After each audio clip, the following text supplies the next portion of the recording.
안녕하세요. 시부모님과 남편을 쫓아낸 30대 여성입니다. 남편과 만나게 된 건 제가 학원 생활을 한 지 10년 차가 되었을 때였어요. 저는 당시 지방 소도시에 위치한 입시학원에서 근무하고 있었는데 저를 좋게 본 학부형 중 한 분이 남편과의 소개팅 자리를 주선해 주셨지요. 솔직히 내키지는 않았지만 워낙 지역이 작다 보니 거절을 했다간 괜히 안 좋은 소리가 나오진 않을지 학원 수업에 영향이 있진 않을지 걱정이 되더라고요. 그래서 하는 수 없이 나간 자리였네요. 그렇게 만나게 된 남편은 직원 4명을 두고 작은 사업체를 운영하는 사람이었습니다. 무슨 사업이냐고 하니까 외국으로부터 기발한 아이디어 상품을 수입해서 온라인으로 판매하는 일이라고 하더라고요. 제가 잘 아는 분야가 아니라서 그런가 보다 하고만 있었습니다.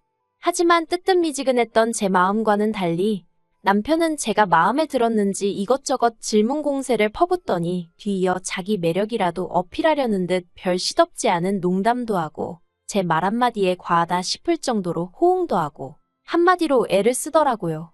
그래서 이후로도 몇 번의 만남을 더 갖게 되었고 자연스레 연인 사이로까지 발전한 거예요. 그리고 제가 남편과 연애를 시작했다고 하자 누구보다 기뻐한 건 다름 아닌 저희 친정부모님이셨습니다. 저희 친정부모님은 당시 친정오빠와 함께 미국에 살고 계셨는데 한국에서 혼자 지내던 저를 무척 애틋해 하셨거든요. 대기업을 다니시던 친정아버지와 전업주부이시던 어머니가 미국에 가게 된 건 순전히 친정오빠 때문이었습니다. 친정오빠는 저보다 3살이 많은데 고등학교를 마치고 바로 군대에 가더니 전역하자마자 미국에 있는 대학으로 진학을 하더라고요. 그리고 그때만 하더라도 어린 나이에 자기가 세워놓은 계획대로 차근차근 밟아나가는 오빠를 저희 친정부모님도 저도 무척 자랑스러워했어요. 그런데 저희 가족 모두 오빠가 대학교를 졸업하면 한국으로 돌아올 줄 알았는데 난데없이 대학원도 미국에서 가겠다고 하대요. 다행히 경제적으로 그런 오빠의 뜻을 지원해줄 상황이 되었기에 친정부모님도 그런 오빠를 말리시진 않았어요. 하지만 대학원까지 마치고 나니 또다시 한다는 소리가 아예 취직도 미국에서 하고 싶다는 거예요. 그리고 이때는 솔직히 친정부모님이 반대를 하셨습니다. 아무리 그래도 내 나라 내 땅이 최고지. 남의 나라에 언제까지 있으려고 그러냐고요. 하지만 그런 친정부모님의 반대에도 불구하고 오빠는 미국인인 지금의 언니와 연애까지 시작했습니다. 얼마 지나지 않아 결혼 이야기까지 꺼내왔고요. 그쯤 되니까 자식이기는 부모 없다고 친정부모님도 더는 오빠한테 뭐라고 말을 못하시는 눈치였어요. 그리고 그해 겨울, 오빠가 결국 결혼을 했고 미국에 자리를 잡게 되었습니다. 오빠 성격이 미주알고주알 소식을 전해오는 편은 아니었지만 이따금씩 보내주는 사진을 보면 누가 봐도 둘이 사이가 좋은 게 보이더라고요. 그래서 친정부모님도 저도 오빠가 잘 지내고 있는 것 같아서 안심을 했지요. 그런데 저희의 그런 생각과는 달리 오빠는 또 무슨 바람이 불어서는 미국에서 사업을 하겠다며 친정부모님께 자금 좀 대달라고 조르더라니까요. 친정오빠가 저한테 도와달라고 한 건 아니었지만 그래도 너무 뻔뻔해 보였어요. 그리고 그 무렵엔 친정아버지도 회사를 나오신 상황이었기 때문에 처음 오빠가 유학 갈 때 하고는 상황이 많이 달라져 있기도 했거든요. 그래서 친정부모님이 그럴 만한 능력이 안 된다고 포기하라 하셨답니다. 하지만 얼마 안 가 다시 한번 오빠가 임신한 언니를 앞에 내세우고는 몇 달만 있으면 이제 자기도 한 집안의 가장이라면서 제발 이번 한 번만 더 믿고 도와달라고 친정부모님께 매달리더래요. 그리고 아들이 그렇게까지 나오니 친정부모님 입장에서도 모른 척 하시기가 어려우셨을 거예요. 그래서 결국 친정부모님과 제가 같이 살던 아파트는 제 명의로 돌려주셨고 그 외 재산은 전부 다 현금화해서 미국으로 건너가셨습니다. 저에게도 같이 가자 하셨지만 저는 미국에서 살고 싶은 생각이 없었거든요. 아무튼 이후로 다행히 친정부모님의 자본 덕분에 오빠는 어려움 없이 사업을 시작할 수 있었고 지금까지 안정적으로 사업을 이어오고 있어요. 하지만 부모님 입장에선 저 혼자만 한국에 두고 온 게 오랫동안 마음에 걸렸던 모양입니다. 게다가 제 성격이 원래도 친구들을 만나서 노는 걸 좋아하는 편이 아니거든요. 그렇다 보니 자연스레 직장과 집만 오가는 생활을 하고 있었지요. 그래서인지 친정부모님은 이따금 통화라도 할 때면 제발 누구라도 만나라고 취미생활도 좀 하고 그렇게 살라며 잔소리를 많이 하셨어요. 저는 들은 척만 하기가 일쑤였고요. 그런데 그런 와중에 제가 연애를 시작했으니 친정부모님이 좋아하시는 건 어찌 보면 당연한 일이었네요. 아무튼 그렇게 교제를 시작한 이후로 남편과는 결혼 전까지 1년을 만났고 꽃이 만발하던 봄날 양가 부모님과 지인들 그리고 친구들의 축복 속에서 부부의 연을 맺었습니다. 친정부모님이 이제야 마음을 좀 놓을 수 있겠다며 안도의 한숨을 내쉬셨고 어머님은 그런 저희 친정부모님의 손을 꼭 붙들며 제가 며느리가 아니라 당신 딸이다 생각하고 저를 돌보고 살피겠다 말씀하셨어요. 그리고 솔직히 그때 저는 어머님의 그런 모습을 보고 제가 시부모 복이 있는가 보다고 생각했네요.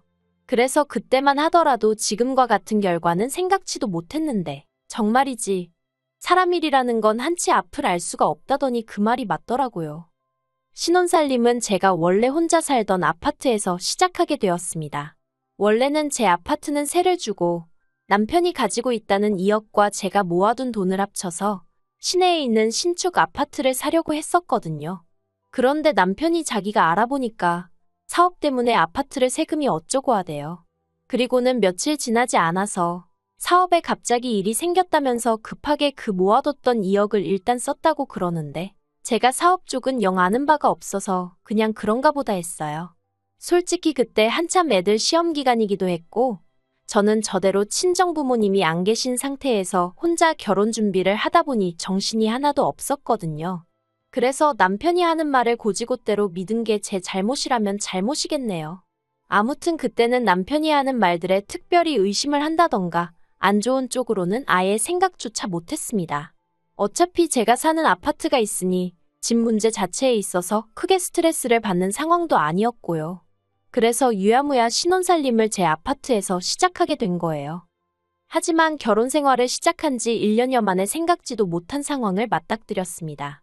신혼을 즐길 틈도 없이 저는 아이를 가졌고 그렇게 학원을 관뒀거든요.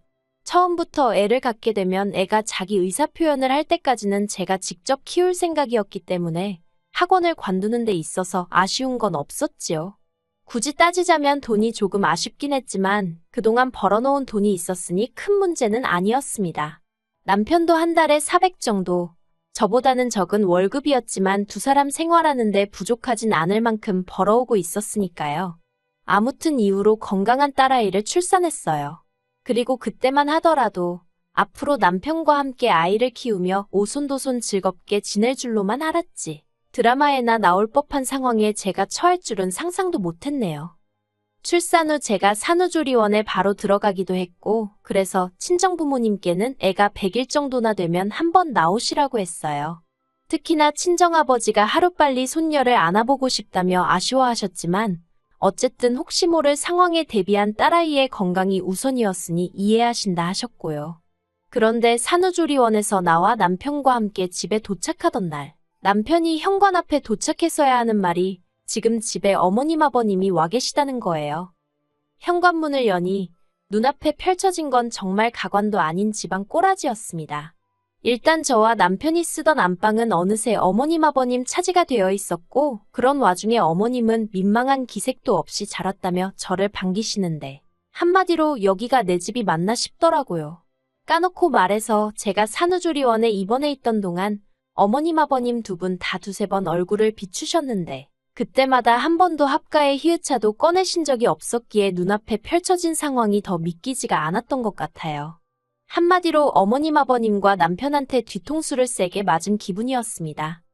남편에게 도대체 이게 지금 무슨 상황이냐고 따졌더니 남편은 저더러 정말 복도 많다면서 하는 말이 장모님도 안 오시는데 시어머니가 애를 봐준다고 오신 거라며 오히려 몇 번이고 생색을 내더라고요.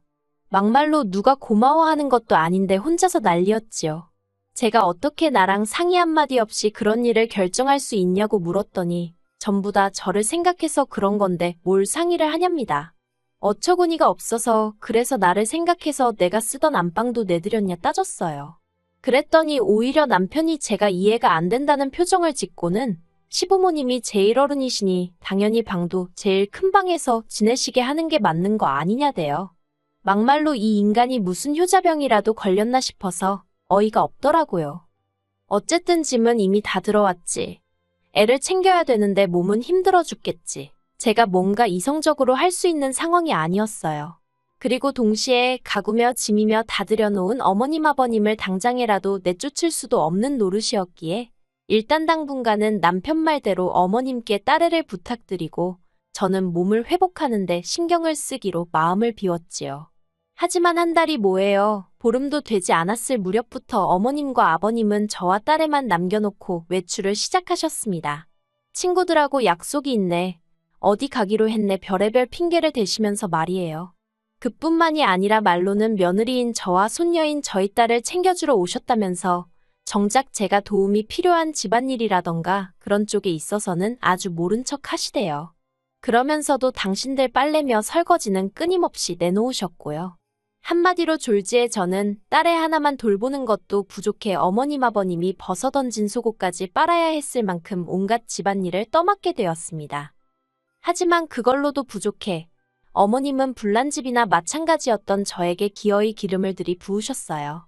무슨 말이냐 하면 하루는 어머님이 저한테 따질 게 있다면서 수유 중인 저를 작은 방에서 거실로 불러내셨거든요. 영문을 몰랐던 제가 무슨 일이라도 있냐고 어머님 아버님께 물었습니다. 그러자 어머님은 물론이고 아버님도 진지한 표정으로 이 집이 누구 명의로 되어 있냐고 물으시대요. 당연히 저는 제가 남편과 결혼하기 전 친정부모님이 사시다 제 명의로 넘겨주신 집이라고 이야기했지요. 그러자 어머님이 대뜸 그럼 결혼을 했으니까 공동명의로 돌려야지. 언제 돌릴 거냐고 내일이라도 돌리라는 거예요. 황당해서 결혼을 했어도 남편이 1원 한 푼 보탠 게 없는데 왜 공동명의를 하느냐고 그렇게는 어렵다고 했어요. 그랬더니 어머님이 괘씸하다며 그럼 당신도 앞으로는 저희 딸을 안 봐주시겠다나요. 솔직히 그 말을 듣는데 아차 싶기는커녕 어처구니가 없었습니다. 처음부터 공동명의가 문제인 건지 아니면 그저 딸애를 봐주기가 싫으신 건지도 모르겠던 상황이었지만 이쪽이든 저쪽이든 기분이 나쁜 건 사실이었으니까요. 그리고 동시에 그간 저희 딸애를 봐주면 얼마나 봐주셨다고 저런 소리를 하나 싶대요. 게다가 솔직히 제가 살림도 다 하고 밥도 다 차려드리고 어머님 아버님이 그렇다고 생활비를 얼마 보태주시는 것도 아니지 애를 살뜰히 봐주시는 것도 아닌데 그래도 뒷말 나올까봐 한 달에 용돈도 100만 원씩 챙겨드리고 있었거든요. 그런데 돌아오는 말이 고맙다는 고사하고 앞으로 애를 봐주네 안 봐주네라니 기가 차서 순간 말문이 다 막히더라니까요. 하지만 이내 정신을 차리고 저는 어머님 아버님 떨어 그러면 애도 안 봐주실 건데 이 집에는 왜 계시냐고 내일 당장 짐 빼시라 했어요. 애 봐주신다고 하셔서 불편한 것도 감수하고 같이 살고 있는데 이제 안 그래도 되겠다고 덧붙이면서 말이지요. 그러자 이번엔 옆에 있던 남편이 그게 말이 되는 소리냐면서 저한테 화를 내대요. 그리고는 이내 방에 가서 이야기 좀 하자면서 제 손목을 비틀듯이 잡아채는 게 아니겠어요. 저는 당장 손 놓으라고 악을 쓰면서 도망치듯 제 지갑하고 차키만 챙겨서는 현관으로 빠져나왔습니다. 솔직히 집에 딸애를 혼자 두고 나온 게 마음에 걸리긴 했지만 그렇다고 버티고 있다가는 저부터가 한 대 맞을지도 모르겠다 싶었거든요. 그리고 그럴 경우 어머님이나 아버님이 저를 지켜주실 분들도 아니었고요. 그렇게 혼자 30분 정도 달려서 호텔에 도착했더니 남편에게 전화가 걸려왔어요. 뭐라고 떠들지 드러나 보자 싶어서 받았더니 기껏 한다는 소리가 지금 뭐 하자는 짓이냐며 엄마라는 여자가 애까지 놓고 그렇게 나가면 그만이냐고 그따위로 할 거면 2번 다시 집에 들어올 생각 말라나요. 어이가 없어서 돌았냐고 눈에 뵈는 게 없냐고 소리를 질렀어요. 그리고는 그 집이 누구 집인지나 알고 하는 말이냐고 쓸데없이 헛소리 짓거리지 말고 당신이나 내일 당장 당신 부모랑 같이 짐 빼라고 했네요. 이튿날 저는 불안하고 떨리는 마음을 다잡으며 제 집으로 향했습니다. 현관 비밀번호를 누르고 들어서니 보란듯이 어머님 아버님 신발도 남편 신발도 신발장 앞에 널브러져 있었지요. 솔직히 제 말대로 짐을 싸서 나갔을 거란 기대는 없었기에 실망하지도 황당하지도 않았지만 주체가 안 될 만큼 짜증은 나대요. 그런데 그때 남편이 집에 들어온 저를 보고는 그러면 그렇지 네가 이럴 줄 알았다면서 당장 안방에 가서 시부모님께 죄송하다고 사과를 드리라는 거예요. 제가 남편더러 그럴 일은 없을 거니 꿈깨라는 말과 함께 이혼 이야기를 꺼냈습니다. 남편은 제 이혼 소리에 꽤나 충격을 받은 눈치였습니다. 그리고는 기껏 한다는 소리가 이혼하면 딸애를 안 보여줄 거라나요. 그러면서 엄마가 돼서는 딸을 안 보고 살 수 있겠냐고 빈정거리대요. 그리고 또 한다는 소리가 제가 먼저 이혼 얘기를 꺼냈으니까 양육권과 친권은 다 자기 거라고요. 하지만 저는 허심탄회하게 이야기해보겠습니다. 필요하다면 딸애도 남편에게 주고 이혼을 할 생각이었어요. 요즘이 옛날처럼 쉽게 연락이 끊어지는 사회도 아니고 솔직히 마음만 먹으면 20년이고 30년이고 안 보고 살던 사람들도 며칠 만에 찾아내는 세상이잖아요. 그러니 남편이 보여준 애만에 해도 결국 저나 딸애가 서로 만나고자 하면 쉽게 만날 수 있을 거란 확신이 있었지요. 그래서 남편더러 그렇게 하라고 했습니다. 딸아이 양육권도 친권도 다 가지라고 대신 이혼 도장 찍고 내 집에서 당장 나가달라고요. 남편은 계속해서 제가 자기 예상과는 다른 자세로 나오니 환장할라 하대요. 애를 볼모로 들이대면 제가 그렇게는 못한다며 자기 바짓가랑이라도 잡고 늘어질 줄 알았나 봐요. 저더러 모성애도 없냐면서 딸애가 불쌍한 애 어쩌네 악을 쓰는데 솔직히 저 눈 하나도 깜짝하지 않았어요. 그랬더니 도저히 안 되겠다 싶었는지 남편이 결국 속내를 털어놓더라고요. 아들 며느리 집에 들어가서 산다고 본가 전세 계약도 연장 안 하고 올라오셨다면서 저더러 한 번만 없던 일로 생각하고 넘어가 달라나요. 하지만 어머님 성격이라면 분명히 얼마 못 가 그놈의 공동명예 이야기를 또 하시고도 남을 분이셨거든요. 그리고 제 집에서 제 딸 키우면서 제가 왜 어머님 아버님 눈치를 봐야 하나요? 저는 남편에게 더는 할 말 없다고 그냥 협의 이혼을 할 건지 소송을 갈 건지 그것만 정하라 했습니다. 어느 쪽이든 상관없지만 소송으로 하면 당신이 오히려 나한테 위자료를 줘야 할지도 모른다는 조언 정도는 해줬고요. 그리고 결론부터 이야기하자면 남편과 저는 협의 이혼을 했어요. 양육비 핑계로 남편과 얽히는 게 싫어서 한 달에 50만 원씩으로 계산해 10년치로 6천 먼저 받았고요. 시부모님은 상황이 어려워지셨습니다. 일단 아버님은 아주버님 내에서 지내게 되셨는데 보아하니 거기도 아주버님하고 형님하고 얘기가 안 된 상황이었나 봐요. 그래서 형님이 이게 다 무슨 일이냐며 저한테 전화를 걸어오고 난리도 아니었어요. 그리고 어머님은 남편하고 둘이 일단 오피스텔에서 지내게 되셨더군요. 이제 손녀 말고 다 큰 아들 케어해주게 되셨으니 기쁘시려나요? 아무것도 모르는 딸아이를 보고 있으면 미안한 마음뿐입니다. 그래서 지금 미국에 있는 친정 식구들과 여러 가지로 고민 중인데 일단은 머리도 식힐 겸 여행을 다녀오려고요.